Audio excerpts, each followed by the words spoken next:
Alhamdulillahilladzi arsala rasulahu bil huda wa dinil haqq liyudhhirahu 'ala dini kullih wa kafa billahi syahida. Asyhadu an la ilaha illallah wahdahu la syarikalah wa asyhadu anna Muhammadan abduhu wa rasuluh, amma ba'd.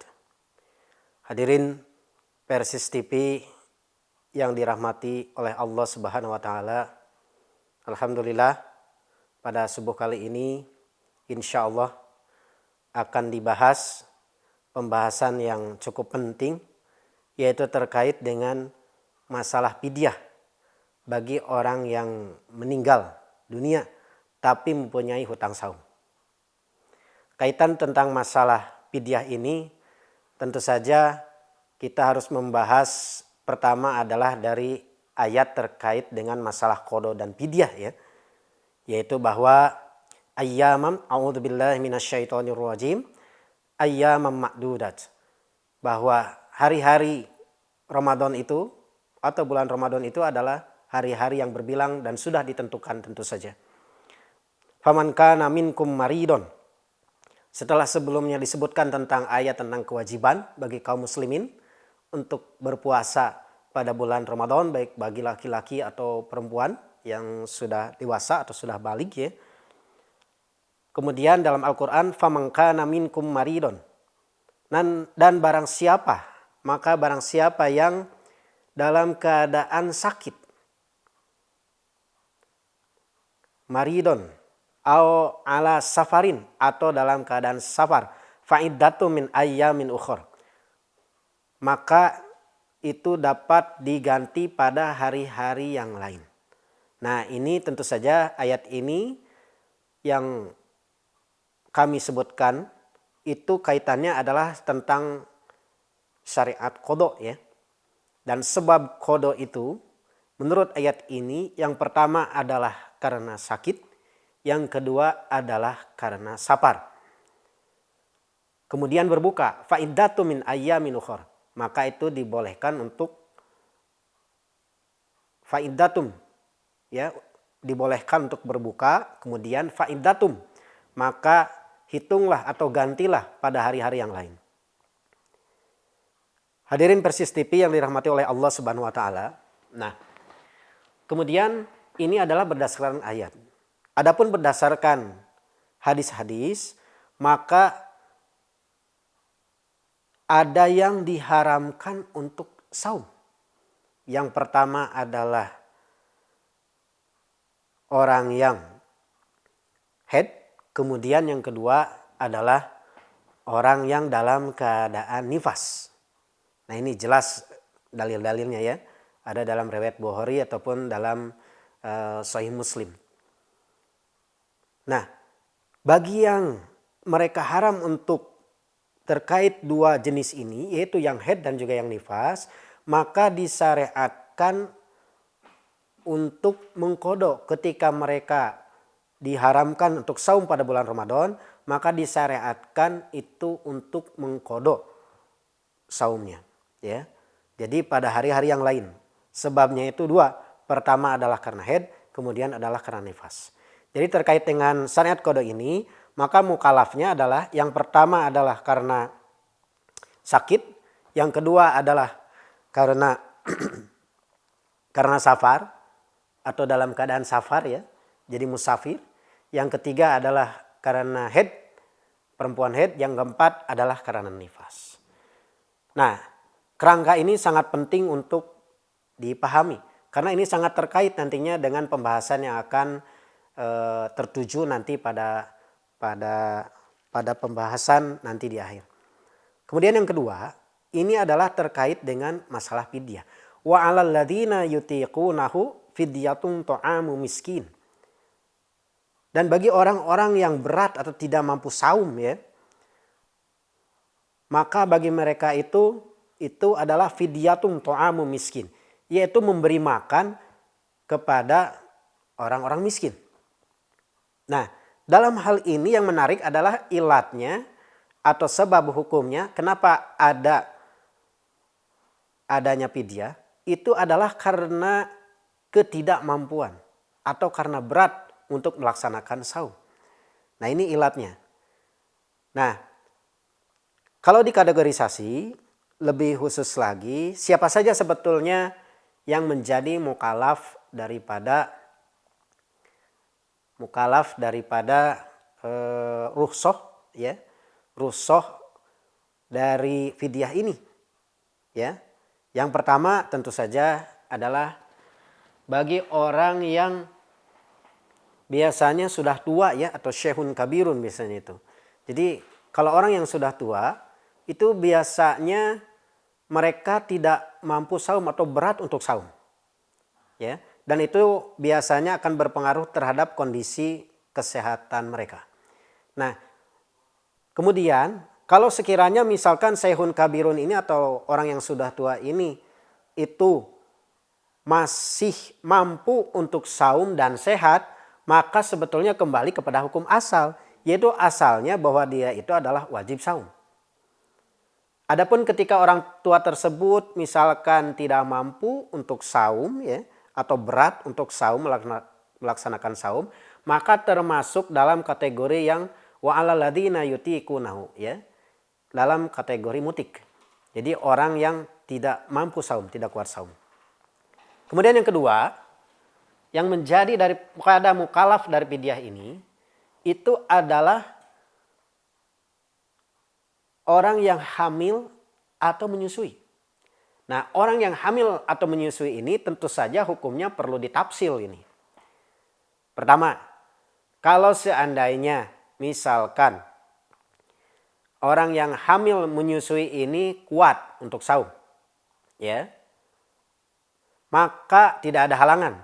Maka kembali kepada hukum asal bahwa dia itu sebetulnya adalah sebagai mukallaf wajib saum. Jadi tetap wajib saum, tidak ada fidyah baginya.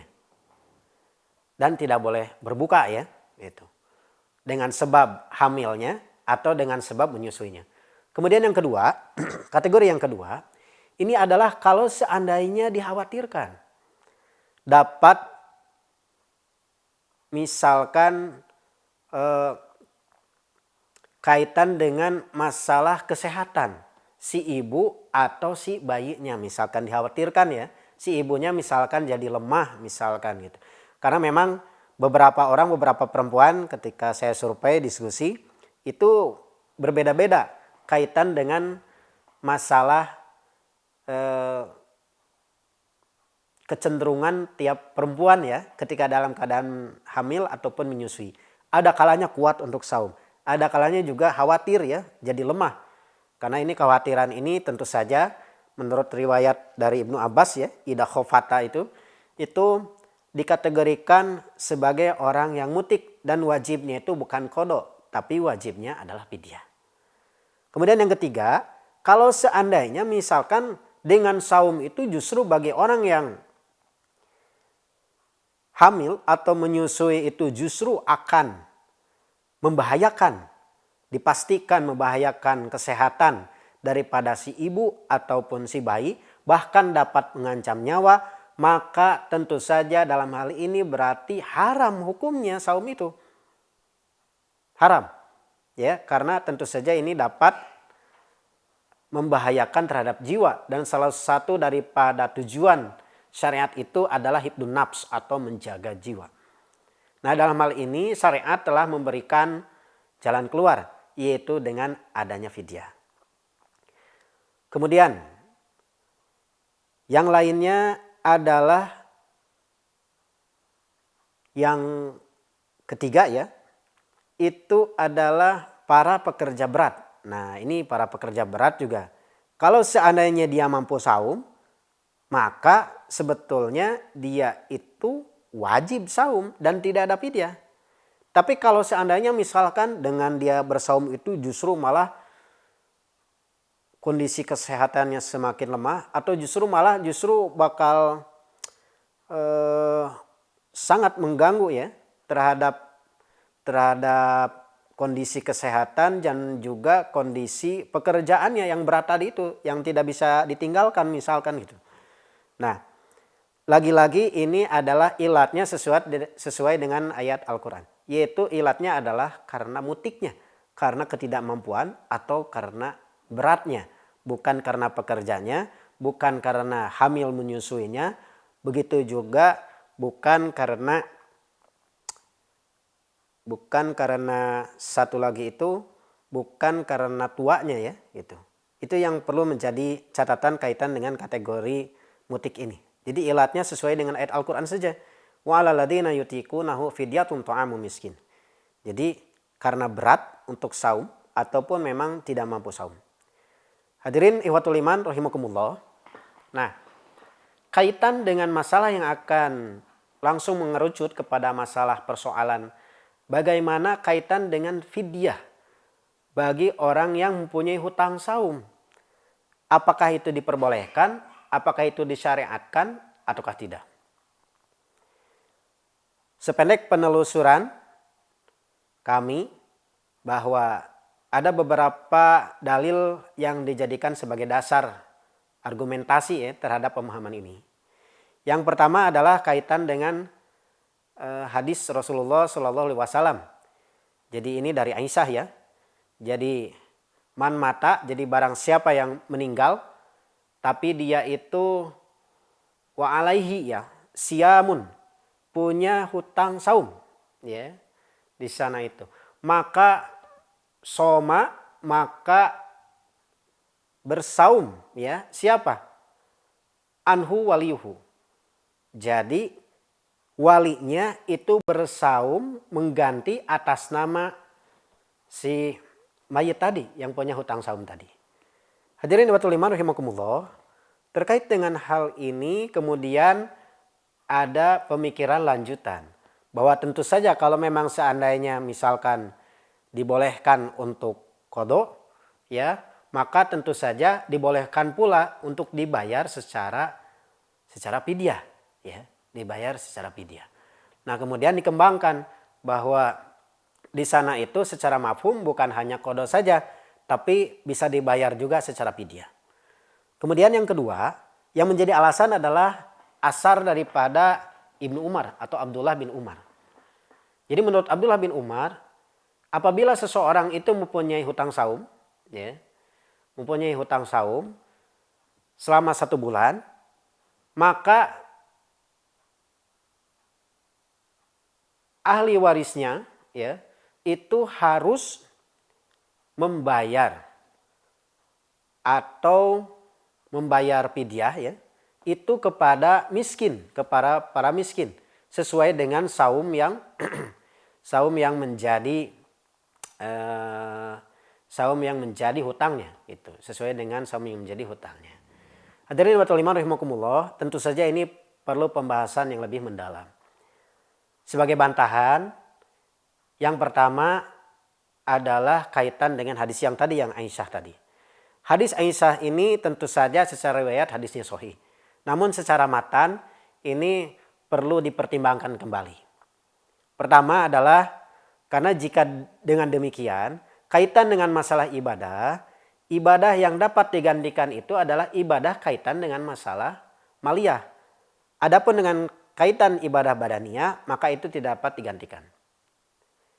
Nah, yang kedua, kaitan dengan masalah ini itu adalah kaitan dengan masalah mukallaf ini. Yang kedua, kaitan dengan masalah mukallaf ini bahwa orang yang sudah meninggal itu sebetulnya sudah tidak ada lagi beban ya. Karena yang menjadi mukallaf itu adalah orang yang masih hidup. Artinya kalau sudah meninggal, kalau dia punya hutang kepada Allah, maka berarti hutangnya itu lunas. Berbeda dengan hutang kepada sesama manusia gitu. Jadi kaitan dengan masalah tadi ibadah yang pertama, argumen yang pertama ya, kaitan dengan masalah apa yang dapat dibayarkan itu adalah kaitan dengan ibadah maliyah itu adalah kaitan dengan masalah sesama manusia ya. Adapun kepada Allah sesuai dengan hadis riwayat Imam Muslim bahwa manusia ketika meninggal itu maka itu in qata'a amaluhu, maka amalnya itu terputus ya gitu. Kecuali ada 3 ya yang masih mengalir itu. Jadi sedekah jariyah, kemudian juga ada ilmu yang bermanfaat. Itu satu lagi adalah kaitan dengan anak soleh yang mendoakannya. Hadirin wa iman rahimakumullah. Kemudian yang ketiga, dalam Islam itu tidak ada yang namanya oper pahala ya, gitu. Sesuai dengan ayat Al-Qur'an, A'udzubillahi minasyaitonirrajim, alla taziru waziratun wizra ukhra wa an laisa lil insani illa ma sa'a. Jadi seseorang itu tidak dapat menanggung dosa yang lain. Nah, tentu saja ini yang disebut adalah dosa. Dalam hal ini tentu saja bukan hanya dosa. Sebaliknya juga kaitan dengan masalah pahala. Kemudian ditegaskan dalam ayat selanjutnya. Wa an laisa lil insani illa ma sa'a. Dan tidak ada balasan bagi manusia itu kecuali adalah apa yang ia perbuat. Apa yang ia usahakan. Nah, dalam hal ini berarti bahwa setiap manusia itu betul-betul bertanggung jawab terhadap amalnya masing-masing. Ya. Jadi tidak bisa bahwa kemudian seorang ya dalam hal tadi misalkan karena punya hutang ya, kemudian dibayarkan fidyahnya oleh orang lain ya, gitu. Nah, hal ini terbantah dengan hadis yang tadi bahwa memang bagi orang yang sudah meninggal ketika dia punya hutang, maka pada hakikatnya itu secara mafhum terhadap hadis tadi itu sudah tidak ada lagi kaitan atau tidak lagi dibebani hukum. Artinya apa? Artinya ya sudah selesai, berarti lunas ya kalau punya hutang itu. Hadirin wa iman rahimakumullah. Kemudian yang keempat, kaitan dengan masalah asar daripada Abdullah bin Umar. Terkait dengan masalah asar ini, tentu saja kaitan dengan masalah asar ada 3 kategori ya, setidaknya. Pertama adalah apakah itu dipastikan ijma ataukah tidak. Kalau dipastikan adanya ijma, maka itu menunjukkan adanya dalil. Dan tentu saja dalam hal ini berarti dapat dijadikan hujah secara mandiri. Yang kedua, terkait dengan asar sahabat, apakah itu marfu hukman ataukah tidak? Artinya berarti perlu ditelusuri korinahnya. Apakah ada tidak yang menunjukkan bahwa apakah dari matanya itu sendiri ataupun misalkan secara i'tibar riwayah bahwa itu memang marfu dari Rasul. Nah, apakah ada tidak misalkan menyebutkan minas sunnah ya atau sunnah Abil Qasim dan lain sebagainya. Ini menunjukkan dilalah yang menunjukkan bahwa itu memang bagian daripada sunnah walaupun itu adalah qaul atau misalkan fi'lun atau perbuatan dari sahabat. Tapi pada hakikatnya itu adalah dari Rasul ketika ada qarinah yang menunjukkan. Nah, itu dapat dijadikan dalil secara mandiri atau mustakil. Adapun dalam kaitan terkait dengan masalah ini, ijtihad Ibnu Umar ini, maka ini sebetulnya lebih dekat kepada sebagai ijtihad sahabat. Adapun terkait dengan semata ijtihad sahabat, maka posisinya tentu saja sama dengan ijtihad yang lain. Artinya tidak bisa dijadikan dalil secara mustakil. Walaupun bisa dijadikan dalil secara tabi'iyah ya, atau misalkan secara sekunder. Namun tidak bisa dijadikan dalil secara mustakil. Nah, karena ketika ditelusuri kembali, tidak ada dalil yang sharih yang menunjukkan bahwa ketika ada seorang yang meninggal kemudian punya hutang saum, maka itu harus dibayar dengan fidyah, tidak ada. Yang ada justru bahwa ketika seorang itu sudah meninggal, maka dia bukan mukallaf lagi, ya. Karena mukallaf itu khusus bagi orang yang masih hidup. Kemudian yang kedua, penegasan kembali. Jadi kami belum menemukan dalil secara khusus, ya. Dalam Al-Quran pun hanya disebutkan kategori mutik saja. Tidak ada kategori yang lain. Nah, ini sebagai penegasan. Kemudian yang ketiga, tadi itu hanya sekedar asar daripada Ibnu Umar saja. Nah, sekedar asar saja berarti harus diteliti. Dan ketika diteliti, ternyata dalil-dalil yang ada justru malah menunjukkan kepada sebaliknya.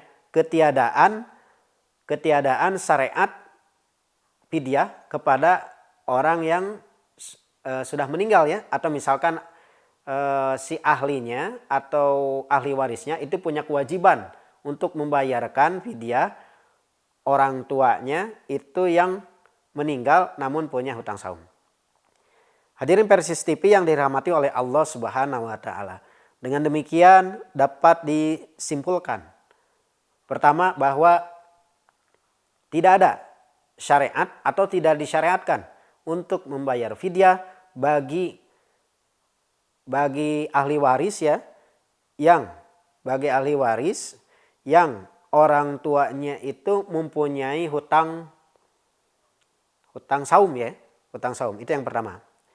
Kemudian yang kedua, ditegaskan kembali bahwa di dalam Islam tidak ada yang namanya oper pahala ya. Tidak ada yang namanya oper pahala. Jadi masing-masing itu betul-betul bertanggung jawab terhadap dirinya. Yang ketiga, bahwa ketika seorang itu sudah meninggal, kaitan dengan hak Allah, maka itu sudah lepas ya, tidak ada lagi karena dia bukan lagi sebagai mukallaf. Adapun terkait dengan kewajiban terhadap sesama manusia, misalkan hutang, maka itu wajib dibayarkan dari harta yang ditinggalkan oleh si mayit ya, gitu. Itu harus dipotong dulu oleh hutang sebelum dibagikan menjadi harta waris. Mudah-mudahan bermanfaat.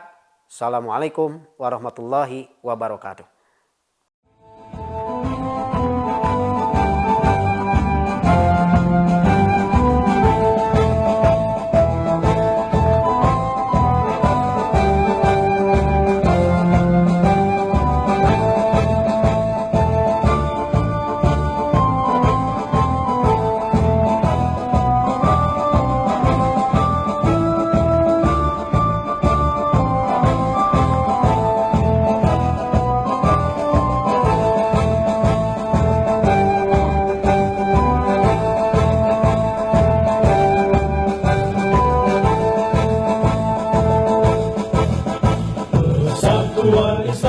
Persatuan Islam, Persatuan Islam, Persatuan Islam, Persatuan Islam, Persatuan Islam.